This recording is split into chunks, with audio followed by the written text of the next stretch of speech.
Hello, everyone. Welcome, Shio. And if you don't know what that means, you will by the end of this session. We're so excited to offer this adventure series geared for young people, engaging for all ages to you today.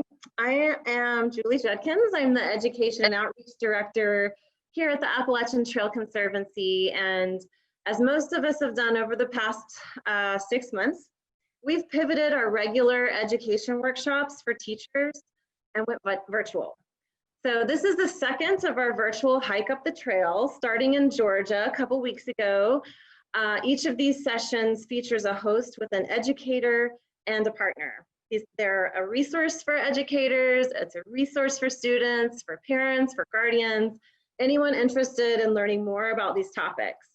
Mickey Fern, who's a former deputy director of the National Park Service, quoted in a presentation I heard recently, "Flowers bloom from the spaces between the disciplines. Innovative, creative, sustainable solutions emerge from the spaces between the disciplines, not in the disciplines themselves." And we really thought that the AT is a perfect platform and stage for this kind of learning. So a really brief overview. Many of you know about the Appalachian Trail, that it's a unit of our national park system and a hiking trail that goes through 14 states from Georgia to Maine. It's built by volunteers, 6,000 of them, and it's taken care of by those volunteers still today. Our organization, the Appalachian Trail Conservancy, ATC, it's a nonprofit that works with hundreds of partners like the National Park Service or National Forest Service and all the volunteers to make sure it's an experience that everyone can enjoy and learn from. We're so excited to have speakers for this adventure series, tell us more about the different aspects of the trail, from hiking and recreation to plants and animals. So let's get to it. Let me introduce our speakers today. Natrieifia Miller worked with the Appalachian Trail Conservancy the summer of 2016 and 17 and continues her involvement with ATC as a volunteer leader on our Next Generation Advisory Council. She's been a contributor to trail maintenance and engaging with the public about Leave No Trace, contributes to edit and write stories with us. She currently works as an education technician in the Great Smoky Mountains National Park, educating students and visitors. You'll hear a lot more about what she does there throughout Western North Carolina. She filters her work through the lens of equity and justice and does her best to incorporate and highlight and uplift the knowledge and stories of historically marginalized communities to allow everyone the opportunity and appreciation to connect with the environment. And Gil Jackson is our other speaker today, and he's a North Carolina native and member of the Eastern Band of Cherokee with 57 years of teaching experience. He serves as an adjunct faculty and lecturer at the University of North Carolina, at Asheville, and at Stanford University, teaching the Cherokee language with the goal of helping students develop strategies for maximizing learning of his native language. He's also served as an executive director of Snowbird Cherokee's Tradition since 2014, and he plans after school and summer language programs for Cherokee youth. Prior to that, he served as the Katua Immersion School administrator for the Eastern Band of Cherokee for 9 years, and managing and meeting all the tribal and state federal licensing requirements, and while supervising and planning staff development. So we're so blessed and grateful to have these awesome speakers, and I am going to kick it over to Gil to introduce you. Hello, and Dejadanilaga is a word that we use, and it means we welcome you. Every one of us from the ATC community welcome you, and we're glad to have you. I hope that you have something to take back after you leave this session. Hello and welcome. Shio Dejadanilaga. Hi, everyone. Thank you, Julie, for the amazing introduction. I just want to say, if people see me looking down, I'm looking at my manager, who happens to be one of my cats. So just ignore that. But here on our screen, we have this awesome map showing the different indigenous tribes in the Americas. And so I want to do a little bit of interaction as an icebreaker. So I believe Julie or one of our admins is going to put a link to this website over in the chat. So make sure you're pulling up the chat and you can click on that. And then you can actually type in your address in a box on this website, and it will tell you what native land you are on. So if everyone could, once that link is in there, click on that and then write the native land and the state that you are joining us from. So we have a lot of different people joining us from a lot of different places. I'm not going to butcher the pronunciations of any of these, so I just encourage everyone to take a look at the chat scrolling through right now and just recognize that the land we are on has belonged to people since before we were here. And it's really important to have these kinds of land acknowledgements, even daily when you think about it, of just acknowledging the people who were on this land and cared for this land before us and continue to care for this land as well, even if we don't recognize the names through our government. All right, so Chloe, why don't we go on to the next slide?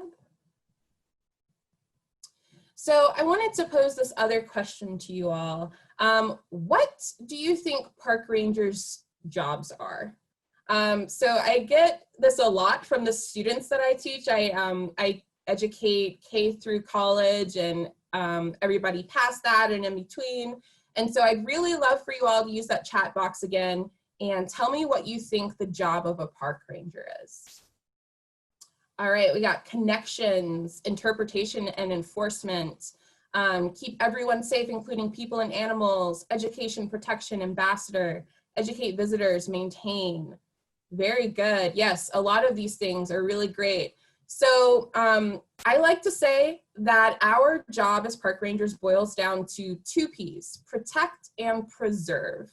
And as you can see our symbol there on the page, it has a lot of the things that we are charged with protecting and preserving right there in our logo. So we have the mountains, the scenic beauty, we have the big sequoia tree, so we're protecting the plants, the bison represents the animals, that lake represents the waterways.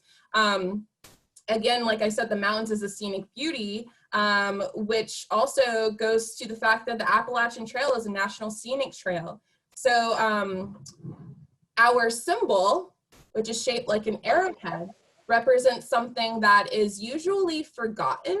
I think, at least from the students I talk to, a lot of times they'll miss this.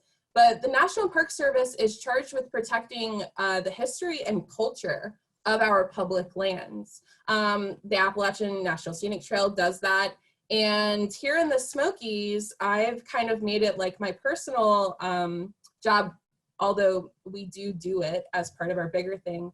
But I had a very special interest in wanting to make sure that we were connecting with the Cherokee, the Eastern Band of Cherokee, that's right here on our border in North Carolina, and making sure to uplift those voices because this is traditionally their land.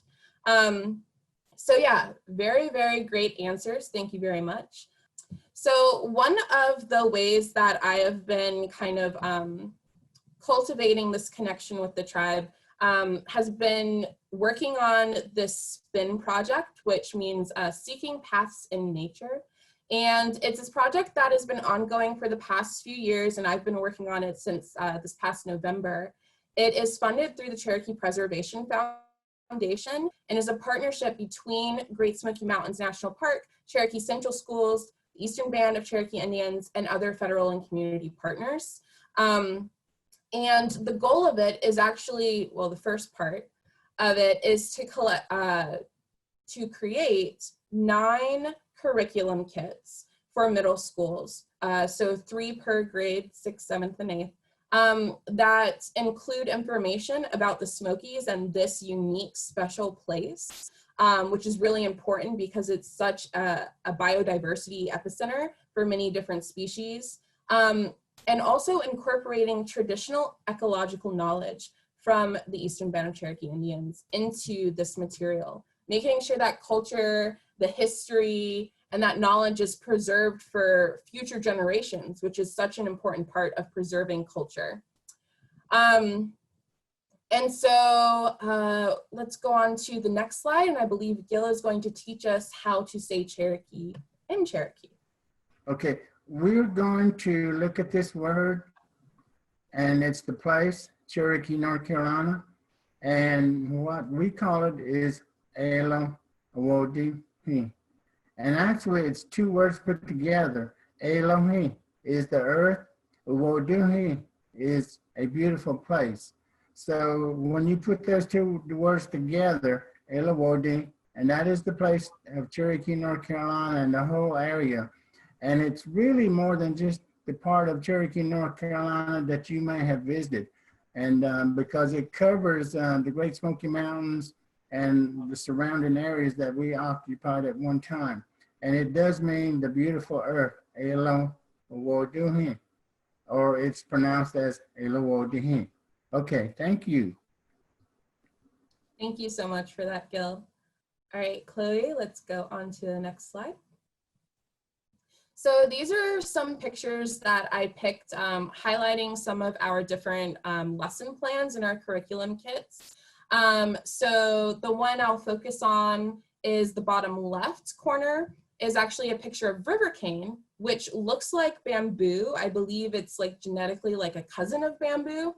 But it's actually native here. So instead of planting bamboo as like a natural fence, which I think a lot of people have done and introduced that non-native species here to the Americas, maybe look into seeing if river cane might be something that you could plant and reintroducing it back into the ecosystem it belongs to.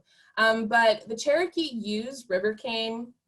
I've kind of heard it referred to as Cherokee plastic because it's been used in so many different ways. And the one that we focus on in our curriculum kit is blowguns.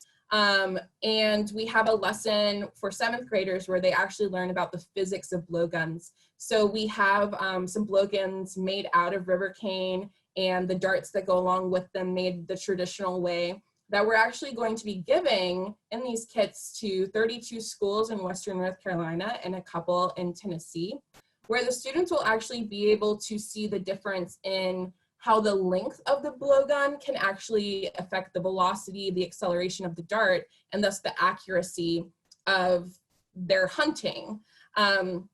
So it really is kind of a culmination or a collaboration of that science, but also the history and its uses and the importance of cultivating that, that native plant. So we can move on to the next one. On this, we have some more pictures. Again, up in the top right, you can see the blowgun. Below that, corn or maize, which is a very, very important crop to this region and specifically to the Cherokee. To the left of that, you'll see some of the damage that was actually done. That's a picture a coworker of mine took of a river flooding right at the boundary between the park and Cherokee. So we have a lesson that talks about phenology, which we refer to as nature's calendar, because it is the study of change over time in nature and thus the impacts of the climate changing. Not just the weather that we see daily, but really how are these things being impacted over time and thus our climate. Above that, we have a picture of students at the Cherokee Day School. So more of that history of the Cherokee and of this place being brought into play in these curriculum kits. And then we're gonna focus a little bit more on that very far left picture on the next slide. And so, Gil, can you teach us how to pronounce the three sisters or say the three sisters in Cherokee, please? Okay, I'll be happy to. If you will look at the very top, that is how we write three sisters. And the three sisters being corn, beans, and squash. And it is, you know, in English, we might talk about my sister or my brother. But in our language, when we talk about our sisters or our sister or my brother, we talk in a way where we are equal. And so the word is pronounced dinadala, which actually means they are sisters to each other, equal parts, no more and no less than the other. Oftentimes in English, we might say, my little brother. And that has a certain amount of implication. But in our language, we are equal. Dinadala. And I would like for you to try to say that. I know you're muted, but I want you to follow me. When I say three, 1, 2, 3. Dinadala. And as I said earlier, that is how we would write in our language, the three sisters. Dinadala. Thank you. All right, thank you so much, Gil. So in this picture, you can see the three sisters represented at corn, beans, and squash. And please notice the different ways that they are appearing in this land. So we have the squash at the bottom, the beans crawling up the corn stalk, and the corn there. So we're gonna go through and learn how to say each of these crops in Cherokee. So let's go to the next slide. Oh, really quickly, I want to point out, Jordan mentioned in the chat, Western Indians like the Navajo also depend on the three sisters. Can you draw on your relationships between the Western, Eastern, Southern Native American tribes? We can try to mention that more in depth later on in the question portion, but I do want to say I forgot to mention that the Cherokee are not the only tribe that revere the three sisters. But Gil, could you please teach us how to say corn? Okay, again, at the very top, you see something that looks like a 4 and something that looks like an M. But that is how we write corn, and it is pronounced Shelu. Okay, at the count of 3, I need you to follow me, please. Shelu. I forgot to count, didn't I? I'm going to count in Cherokee this time. So when you hear the third sound, I want you to say Shelu. Okay, ready? Shogun, Tali, Joanne. Shelu. Good job. Thank you. All right. So the beans, and I guess I forgot to mention, but the corn on the last slide is the scaffolding for this structure. So it allows these beans, which like to climb up things because they're a vining plant, and they like to have, something to keep them solid. So the beans use the corn stalk to curl around and climb up to be able to get sunlight. So Gil, could you please teach us how to say beans in Cherokee? Okay, again, you're at the very top. You're going to see something that looks like an S, but it is not an S. It has a definite sound. And then you have another character. And translation for beans is tuya. At the count of 3, I need you to follow me. Shogun, Tali, Joanne. Tuya. Tuya. Good job. Thank you. Let me go back to the corn just for a minute. We use every bit of the corn, and oftentimes if you have ever harvested corn and you didn't put any kind of pesticides on it, you will find a worm that would usually be at the very tip of the corn. We used to eat those corn worms, and they are so good because they're nothing but, they eat nothing but corn, and they're delicious. If you ever try it, just put it in a skillet, let it get a little bit toasted or roasted, and then try it. You would love it. Thank you. So one more thing, I keep forgetting these like little trivia things, but the beans, they give to the relationship in that beans are nitrogen enrichers. And so they put nitrogen back into the soil, which, helps with the soil remaining fertile. Unlike whenever we have our big monoculture farms, so those are the big farms that only plant one crop. A lot of times when farms are doing that with corn, they have to rotate the fields that they plant the corn in because that corn takes so much of the nutrients out. And in this traditional way of growing things that many native tribes have been doing for forever, is those beans put that nitrogen back. And so it makes it so that the soil isn't left so infertile afterwards. And these squash, they have really broad leaves that blanket the ground at the base of the corn stalk with the beans. And those broad leaves keep out the sunlight and protect the corn and the beans from having weeds that will grow up and try to, you know, pull them down or keep them from growing. And so that's what the squash is contributing to this relationship. I mean, I believe it's pronounced wagiga. You're absolutely correct. Okay, wagiga. Very good, thank you. So here on this slide are a bunch of different plants that are really important to the tribe here. And I'm sure they're important to lots of other people too, because they have such amazing uses. So over in the top right, we have a picture of bloodroot, which Gil was telling us earlier that the root can actually be used for dyeing, and it makes this really nice red color. And that's why it's called bloodroot, I would assume.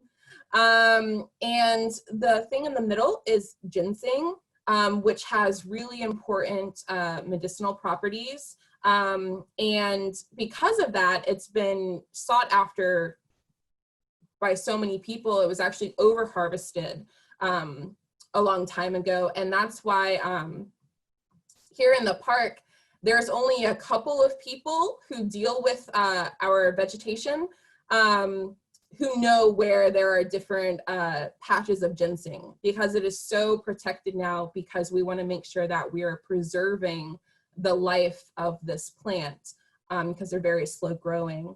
And then Gil is going to be sharing with us in a little bit more of how these plants are used. I'm going to try to say the Cherokee way of pronouncing the upper left. I believe it's Shochani. And Gil, you can tell me if I'm right or wrong whenever you come back on.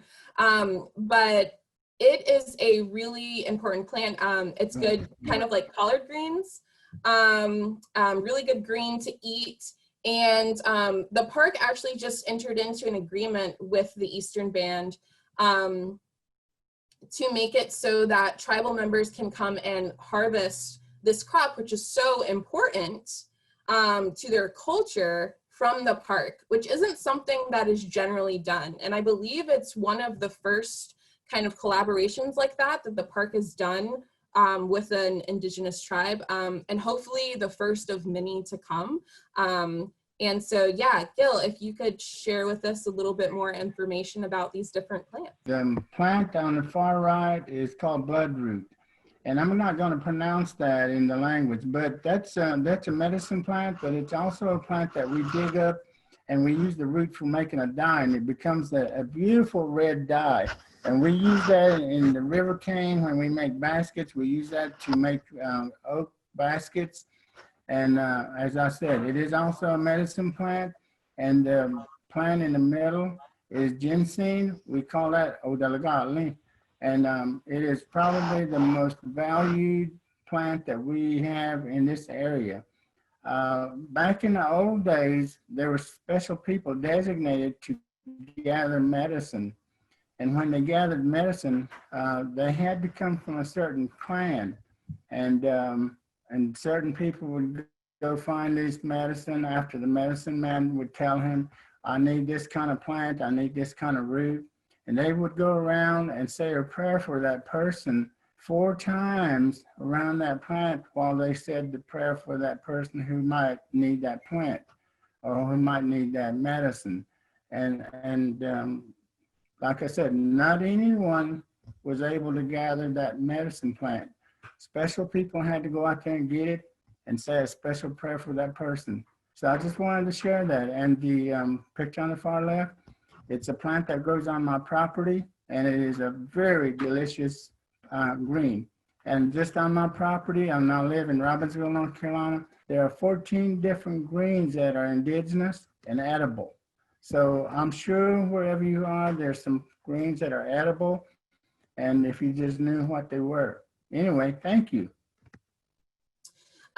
So here are some thoughtful questions that we wanted to pose before Gil goes in and starts to tell us this amazing traditional story about how the plants gained their medicinal properties.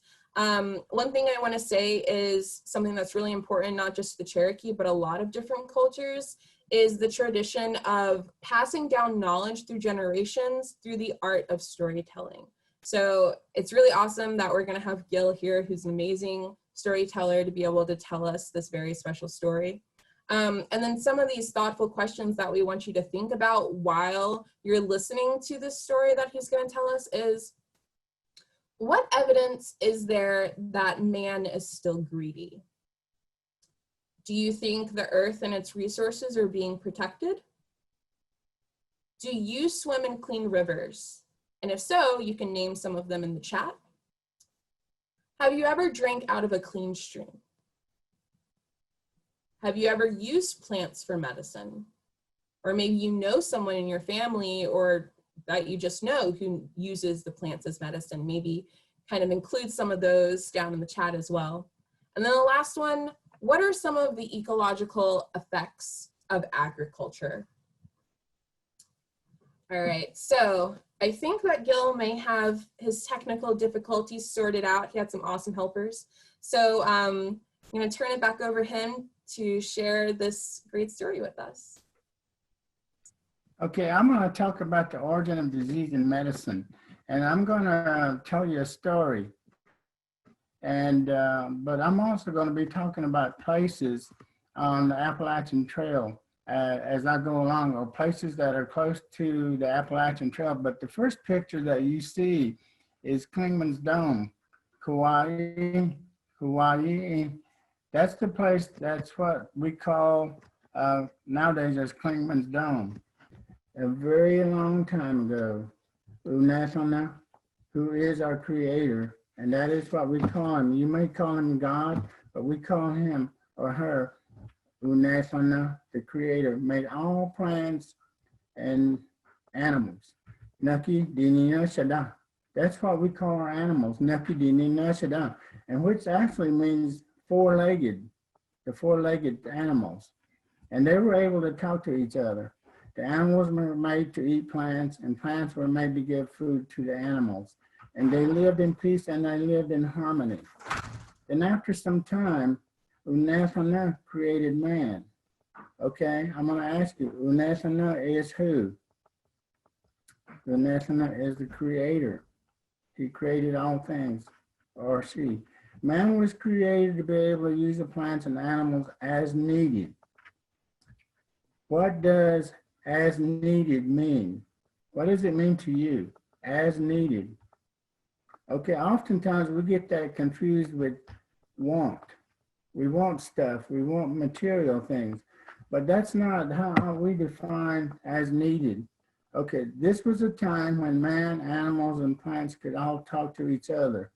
They lived happily together as friends in harmony on Elohim, or the earth. Elohim was a beautiful place to live. The rivers were clean, rainbows were daily, animals were abundant, plants flourished, and hatred did not exist. But as time went on, man began to multiply, and he also became greedy. The poor animals began to find themselves being crowded into forests and deserts. To make it worse, man invented weapons to kill the larger animals for their flesh, bones, skins, and not only just for food, but also to sell and abuse. The smaller creatures, such as the frogs and the worms, were walked on out of negligence and disrespect. The animals became very angry at being treated this way by their former friends, and man was no longer thankful to the animals for their sacrifice. Nuki Dini Nashada, the four-legged ones, decided man must be punished. Who are the Nuki Dini Nashada? Remember, they're the animals. Nuki Dini Nashada, four-legged. Okay, the bears had a council. The bears decided to have a council meeting and they began meeting at Kauai. Kauai is the mulberry place, or now known as Clingman's Dome. Who has been to Clingman's Dome? I'm sure that most of you have. If you have not, it's a beautiful place to be. and you should do that. And the Appalachian Trail goes, that is the highest point on the Appalachian Trail from Georgia all the way to Maine. So just for a bit of information, if you have not been, I encourage you. It's a beautiful place, and it's right on the Appalachian Trail. Okay, anyway, back to the story. The bears met first and decided to make war on mankind. The bears began to growl. We're going to make war and punish man. Big Bear said, Hawa, kado di tani. Meaning, okay, what weapons are we going to use? Kachadin, nole, katsidan. Let's make bows and arrows. The bears growled. While the bears were working to make bows and arrows, they wondered what to do about the bowstrings. One of the bears offered to provide the strings from his intestines. When everything was ready, the first bear stepped up to shoot the arrow, but his claws could not release the strings. He volunteered to cut his claws. On the second try, the arrow went straight to the mark. The chief old bear did not agree, saying that they must keep their claws in order to climb trees. One of us has already died to furnish the bowstring. If we cut our claws, we will all die together. It is plain that man's weapons were not meant for us. So they kept the claws and decided they didn't need weapons to make war and teach humans a lesson. The deers had a council. The deer tribe was the next to meet in council, led by Chief Little Deer. The deer tribe decided to have their bear council at Gregory Ball, That's Gregory Ball over in, I think it's in Tennessee. The deer were very angry because man killed their friends for their flesh and their skins and not for food. After some talk, they decided to send rheumatism to every man unless he first offered a prayer of forgiveness and thanksgiving to the deer. The deer in unison called, we will give them rheumatism. They commanded Little Deer to run to the spot and ask the slain deer's spirit, did you hear him pray for a pardon? That means, did you hear him pray for pardon and ask for forgiveness? If the answer is no, Chief Little Deer returns to his cave. If the answer is yes, Chief Little Deer would return to his cave. But if the answer is no, then the Little Deer tracks the man to his home and strikes him with rheumatism so that he is unable to hunt again. The fish and snakes, they have a council. All the fish and snakes met in council, each having their own complaints. They decided they would torture man by making them dream of snakes twirling about and eating them alive. They would also make them dream of eating uncooked or rotten fish, so they would lose their appetite and become sick and die. The birds have a council. The birds and the hawks and the eagle and even the hummingbirds were angry too and wanted to make man pay for his greed. The birds blaming man said, he burns my feet off, meaning in the way which men barbecued birds on a stick over the fire so that their feathers and tender feet are scorched off. The first bird said, Tini ayestone, Igualashitani, Adane, Tanishatascoin, Igualashitani. They barbecue our feet and they barbecue our sides. The insects and grubs, they had a council. The insects and animals, smaller animals came together and held council. They were led by Grubworm. Grubworm said,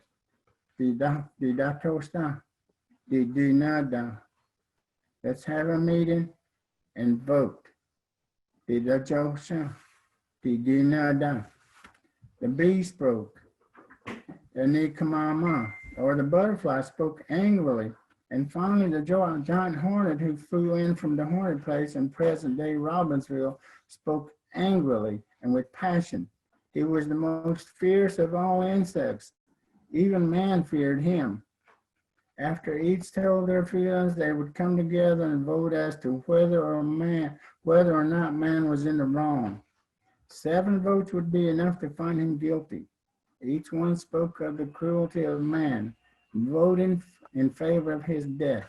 The frog spoke first, saying, mankind has become so many that we are crowded from our home. They have kicked me about because I am ugly. My back is now covered with sores. Only the chipmunk offered to say a good word for the man. Man seldom heard him because he was so small and not too good to eat. This made the other animals so angry that they attacked the chipmunk and tore him with their claws. The stripes on his back are the reminders of his scars, even to this day. The animals began to create new diseases, one after another. Not one man would be able to survive. The grub worm became more delighted as the name of each disease was called out, excuse me, until at last they reached the end of all the list. All the small creatures jumped up and squealed with joy. We're so happy, more of them will die, for they're becoming so many they walk on us and they do not respect our homes. This made the grub worm shake with joy, so that he fell over backwards and could not get back on his feet. He wriggled off on his back as the grub worm has done ever since. The plants were listening and they knew that killing mankind was not the answer. They knew that balance and harmony needed to be returned to the world. The plants were very wise and kind. Each tree, shrub, herb, grass, and moss agreed to furnish a cure for one of the diseases named by the animals and bugs. So when the beginning of the disease came, also came the first medicine. When the medicine man does not know what medicine to use for a sick man, the spirit of the plant tells him. However, man must thank the plants, animals, insects, birds, and every living thing on earth because we depend on them. This was the beginning of the plant medicine. Okay, I just want you to think about these questions that were read to you in the beginning. Is man still greedy? What do you think? Do you think the earth and its resources are being protected in the way that they were meant to be protected? Do you swim in clean rivers? Can you name a river that you have swam in the recent times? I still have 2 clean creeks that flow on each side of my home, and I can drink out of both of them. They're very clean, okay? I hope that you can too. Have you ever drank out of a clean stream? Have you ever swam in a clean stream? Have you ever used plants for medicine? Okay, that's the end of my story. Thank you again, Gil, for sharing that story with us. And thank you to everyone who is using the chat box to answer some of these questions. It's really awesome to see everyone engaged with us as much as we can be over the interwebs and technology. So we do have 2 more words that Gil is going to teach us how to say, and then we're going to open it up to questions. Okay, thank you. As you can see at the very top, we have 2 different words separated by a comma. The first one is singular, and it's pronounced Odala. That means mountain. And the second word is Dodala. Dodala. Okay, the second word is mountains. And in our language, the plural marker goes at the beginning of the word. If you will look at those 2 words, they're almost the same, except one has a D in the front of it, and that tells you that it's plural. So our language is flipped. I'm not saying that it's backwards, and I'm not saying that English is backwards, but it is flipped. Or I wouldn't say that English is backwards, and it is flipped from the way we speak and the way we use our language. All right, okay, thank you. As you can see in the picture, there's a sign that says the Appalachian Trail, and it's really close to Kingman's Dome, Kauai, the mulberry place. And in fact, it's probably within 10 to 20 feet from the Klingman's Dome, maybe just a little bit further.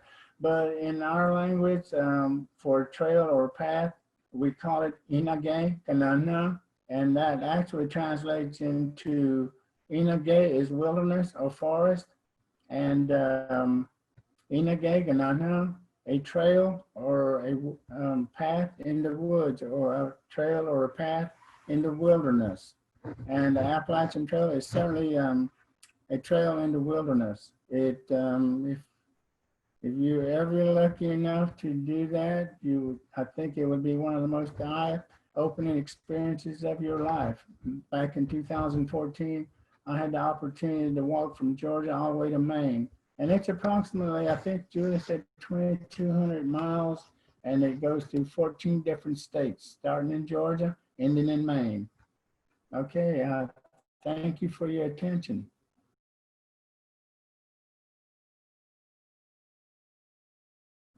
Yeah, so I don't know if Julie or Chloe is going to manage the questions.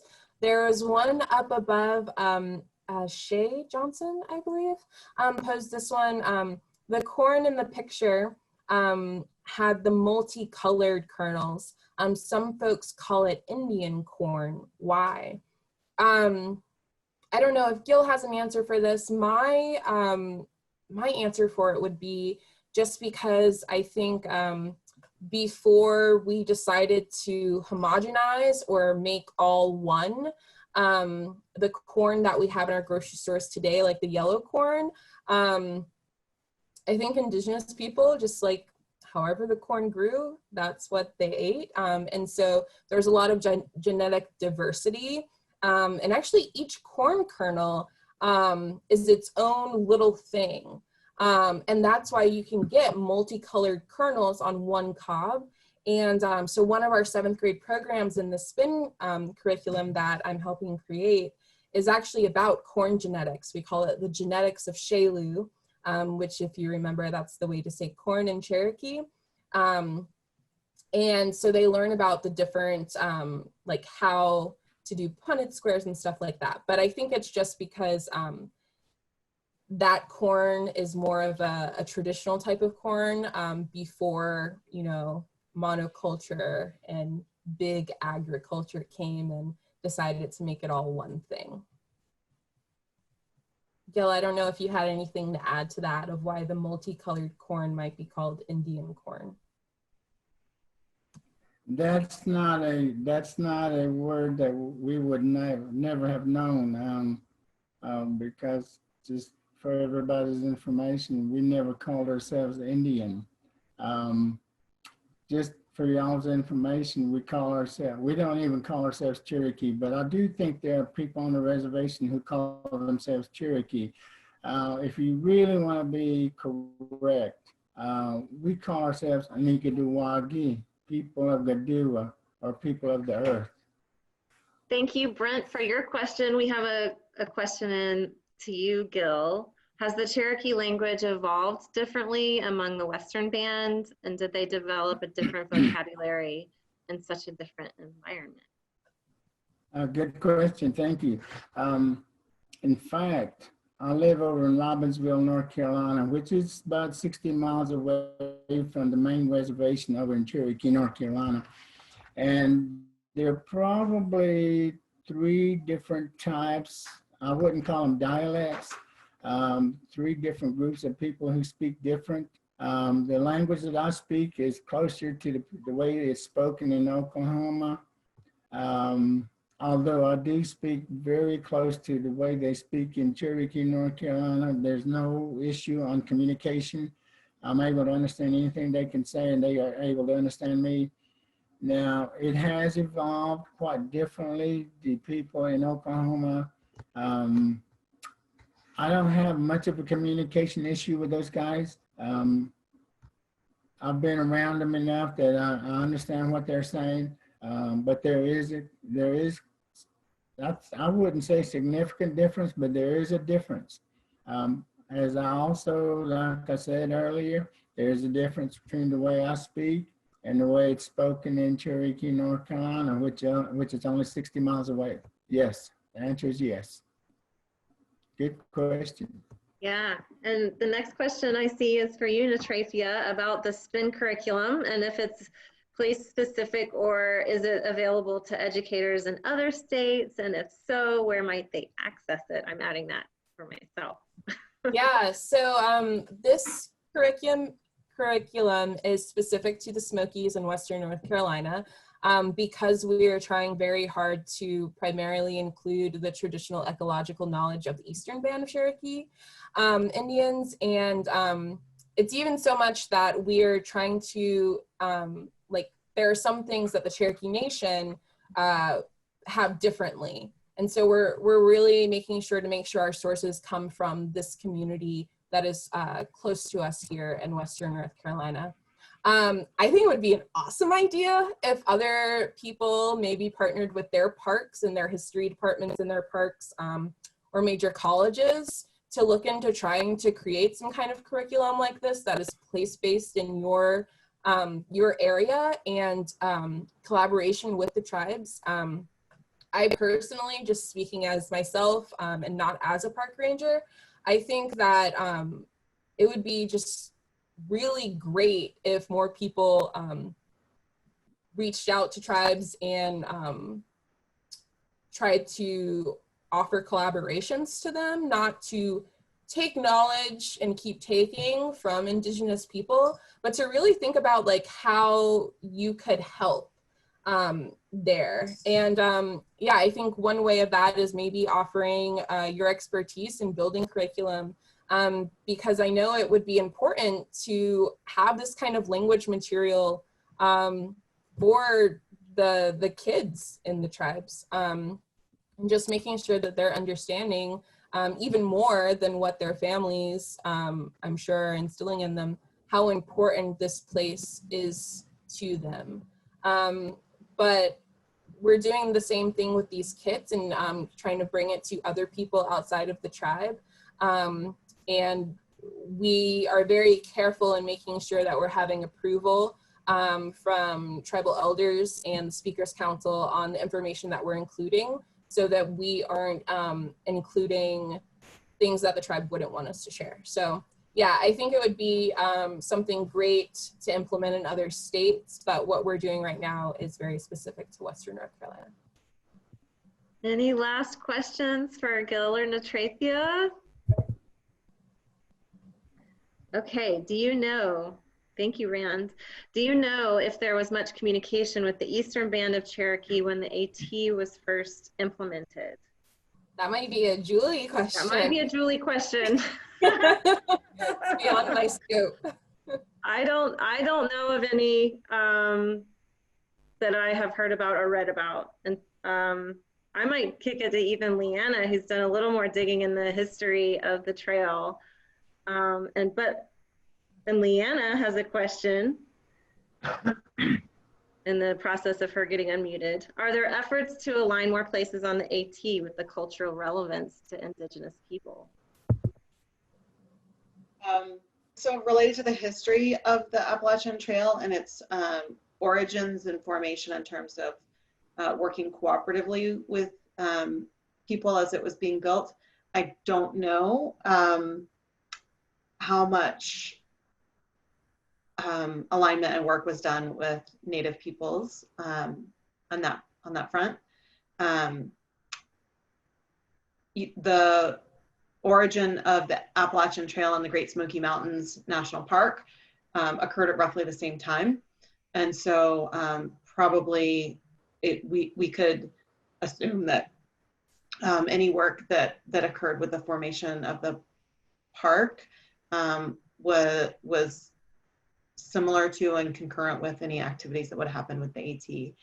But I suspect that given our nation's history, there probably wasn't a lot of consultation or collaboration. And I beg the question because I think it's interesting and it might just be food for thought for everybody here. But you know, what efforts might exist to better align and tell the story of Indigenous peoples and their connection to place that the AT travels through, so that we might deepen our understanding of the origins of place according to folks who inhabited the land before before we did or before the trail existed there. Thank you. All right. One last question here, that are there any relationships between the Western and Eastern Southern Native American tribes as it relates to the Three Sisters? So this is as the corn, beans, and squash were important to Navajo and Hopi. Also dependent on the Three Sisters. Can you draw any relationships between the Western and Eastern Southern Native American tribes? First of all, I don't think we were in one place. I think we traded a lot, not only material things, but we traded information. So I'm sure that we knew about them, they knew about us, and we probably traded gardening techniques. We probably traded information about when to plant in regards to the moon, because the moon is very important to us. It is very important even to the Southwestern tribes, because that was like our watch or our timetable as to when to plant and when to have our ceremonies. So I think because we were not always in one place, we moved around. We gathered, we traded with different tribes from the Southeast. They went on and traded with other tribes in the Northeast and so forth. So that would be, I think, the relationship. We just traded that. I mean, who wouldn't? And Julie, you might be able to correct me on this, but back to Leanna's question on if there is any more cultivating of relationships between Indigenous tribes and the Appalachian Trail, the Katahdin Woods and Waters and the Katahdin Learning Project, which is a nonprofit kind of similar to ATC's role in relation to the Appalachian Trail. They've been cultivating a relationship with, I want to say, the Wabanaki tribe.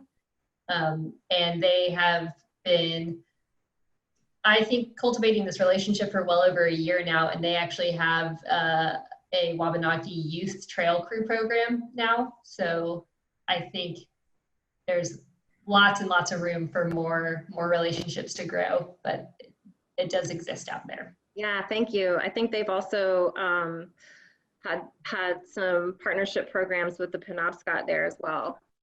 Join me in thanking with a reaction or the sign interpretation of applause for our speakers today. We're so grateful for your expertise and for joining us. I would love to say that Appalachian Trail Conservancy is a nonprofit, and so for 100 years people from all over the world and all ages and backgrounds have helped keep the dream of the Appalachian Trail a reality. So if you want to give back, protect, manage, advocate for it, please consider becoming a steward yourself. Join us, AppalachianTrail.org.